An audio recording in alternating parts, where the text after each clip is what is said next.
ईमानदारी का हिसाब। यह वो किस्सा है जो अब मेरी जिंदगी का हिस्सा है। मैं थोड़ा जिद्दी किस्म का इंसान हूँ और इसी जिद की वजह से बचपन में मुझे बहुत मार पड़ी है। लगभग मुझसे घर के सारे लोग परेशान रहते थे। माँ तो इस जिद की वजह से हर दूसरे दिन झाड़ू से मारती या फिर बात करना बंद कर देती थी। इसीलिए मैं भी थोड़ा चिढ़ा चिढ़ा सा रहता था। लेकिन इन सब रंजिशों के बीच एक शख्स चुपचाप मेरे साथ खड़ा रहता था। वह थे मेरे पापा। हाथ उठाना तो दूर की बात है, मुझे तो ये भी याद नहीं कि आखिरी बार उन्होंने मुझसे ऊंची आवाज में बात कब की थी। हूबहू मेरी तरह दिखते हैं वो, क्योंकि पापा हमेशा कहते हैं कि जितना मैं उनसे सीखता हूँ उतना वह भी मुझसे सीखते हैं। बाप बेटे के रिश्ते से पहले हमारे बीच दोस्ती का रिश्ता है। जैसे दोस्त एक दूसरे के बिना कुछ कहे आंखों ही आंखों में एक दूसरे का हाल समझ लेते हैं, बिल्कुल वैसा ही हमारा रिश्ता भी है। पापा मुझसे कभी किसी के लिए मना नहीं करते।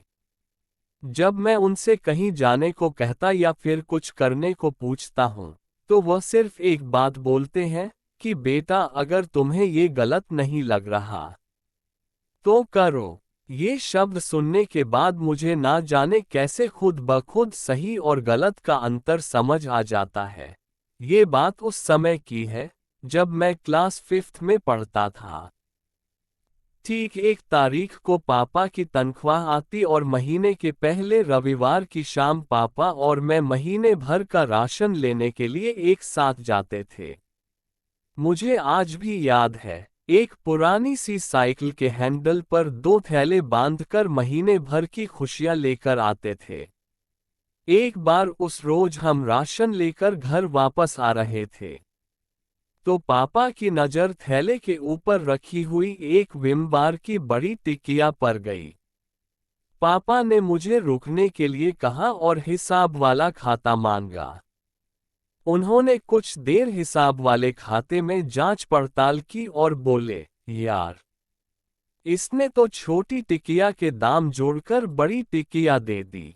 चलो कोई बात नहीं, तुम यहाँ कुछ देर इंतजार करो, मैं इसे अभी बदलवा कर वापस आता हूँ। इतने पर मैं फट से बोल पड़ा, पापा, यह क्या कर रहे हो? अब रहने भी दो, आप कहाँ इतनी दूर फिर से वापस जाओगे?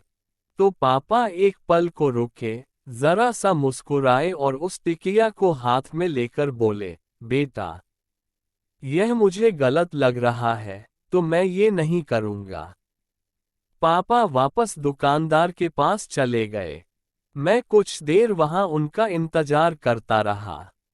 कुछ 5-10 मिनट बाद वह बड़ी टिकिया को बदलवा कर एक छोटी सी टिकिया लेकर वापस आए और हम घर की ओर चलने लगे।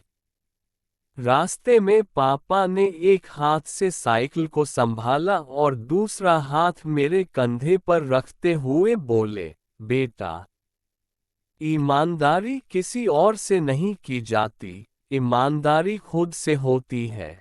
ईमानदारी हर उस चीज में होनी चाहिए जिसे तुम दिल से करते हो।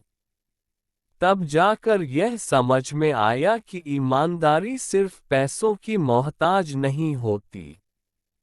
उस दिन से बस्ता उठाए हर दिन इस उम्मीद में घर से निकलता हूँ कि अगर किसी दिन जिद छोड़ देता हूँ या जिंदगी में किसी मोड़ पर पहुंचकर थक कर हार कर बैठ जाता हूँ तो इस बात की राहत हमेशा रहेगी कि बड़ी ईमानदारी से सपने देखे थे और इतनी ईमानदारी से उन्हें पूरा करने की कोशिश भी की थी।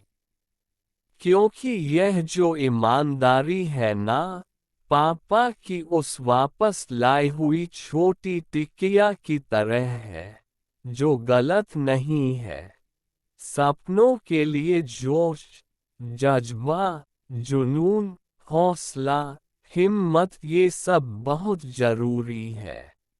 जब तक आप इन सब को पूरी ईमानदारी से नहीं निभाते तब तक कुछ मुकम्मल नहीं होने वाला।